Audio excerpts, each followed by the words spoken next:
ये आकाशवाणी गोरखपुर है। अब आप सुषमा श्रीवास्तव से क्षेत्रीय समाचार सुनिए। मुख्यमंत्री योगी आदित्यनाथ ने आज मथुरा जिले के गांव नगला चंद्रभान में एकात्म मानववाद के प्रणेता पंडित दीनदयाल उपाध्याय के स्मृति महोत्सव पर 4 दिवसीय किसान मेले का उद्घाटन किया। इस अवसर पर बड़ी संख्या में आए किसानों को संबोधित करते हुए श्री योगी ने कहा कि किसानों ने देश को अन्न उत्पादन में आत्मनिर्भर बनाया।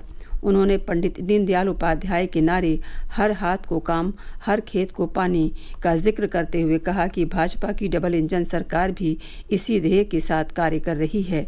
श्री योगी ने कहा कि प्रधानमंत्री नरेंद्र मोदी के नेतृत्व में आज देश विकास की नई ऊंचाइयों को छू रहा है। जिस विचार प्रवाह के साथ हम जुड़ करके प्रधानमंत्री मोदी जी के नेतृत्व में भारत को विकास की नई ऊंचाइयों तक पहुंचाने के लिए कार्य कर रहे हैं, भारत को भारतीयता की भावना के अनुरूप विकास की जिन नई ऊंचाइयों की ओर ले जाने का कार्य कर रहे हैं, उसके प्रेरक पुरुष एक ऐसे महापुरुष की पावन जयंती का, जिसकी जन्मभूमि होने का सौभाग्य इस फरा गांव को है, उनके इस पावन जयंती कार्यक्रम में इन किसान बंधुओं के साथ जुड़ने का अवसर हमें प्राप्त हो रहा है, जिन्होंने अपनी मेहनत से, अपने परिश्रम से भारत को अन्न के क्षेत्र में आत्मनिर्भर बनाया है। मुख्यमंत्री ने कहा कि उनकी सरकार युवाओं को रोजगार और किसानों को हर जरूरी सुविधा उपलब्ध कराने के लिए लगातार कार्य कर रही है। श्री योगी ने कहा कि प्रदेश के 2 करोड़ किसानों को प्रधानमंत्री किसान सम्मान निधि योजना के तहत 60,000 करोड़ रुपए से अधिक की धनराशि सीधे उनके बैंक खातों में भेजी गई है। मुख्यमंत्री ने कहा कि उनकी सरकार ब्रज क्षेत्र के विकास पर विशेष जोर दे रही है। उन्होंने कहा कि इससे क्षेत्र में पर्यटन को बढ़ावा मिलेगा और स्थानीय स्तर पर बड़ी संख्या में रोजगार का सृजन होगा। मुख्यमंत्री ने ये भी कहा कि छाता में चीनी मिल को फिर से शुरू करने की दिशा में भी कार्य जारी है। मुख्यमंत्री योगी आदित्यनाथ ने आज आगरा में लघु उद्योग भारती की ओर से आयोजित उद्यमी सम्मेलन को संबोधित किया। उन्होंने कहा कि भाजपा सरकार परंपरागत उद्योगों को बढ़ावा देने के लिए उन्हें प्रौद्योगिकी से जोड़ रही है। श्री योगी ने कहा कि प्रदेश में शुरू की गई एक जनपद एक उत्पाद योजना का लाभ आज परंपरागत उद्योगों को मिल रहा है। उन्होंने कहा कि उत्तर प्रदेश पहला राज्य है जिसने एमएसएमई उद्यमियों का पंजीकरण कर उन्हें सुरक्षा कवर का लाभ दिया है।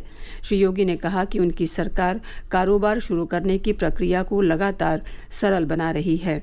उन्होंने कहा कि ये भी सुनिश्चित किया जा रहा है कि उद्यमियों को राज्य में सुरक्षा का वातावरण मिले। उत्तर प्रदेश जैसे राज्य में अगर हमें उद्योग के अनुकूल वातावरण बनाना है, इसकी पहली शर्त होती है सुरक्षा। प्रदेश के अंदर अपराध और अपराधियों के प्रति जीरो टॉलरेंस की सरकार की नीति आज देश के अंदर नजीर मानी जाती है और हम लोगों ने इस मामले में पूरी मजबूती के साथ इस बात को कहा है। हम सुरक्षा के साथ किसी भी प्रकार का खिलवाड़ किसी को भी नहीं करने देंगे, वो कोई भी व्यक्ति क्यों न हो। अगर उसने सुरक्षा के साथ खिलवाड़ करने का दुस्साहस किया तो उसको उसका खामियाजा भी भुगतना पड़ेगा।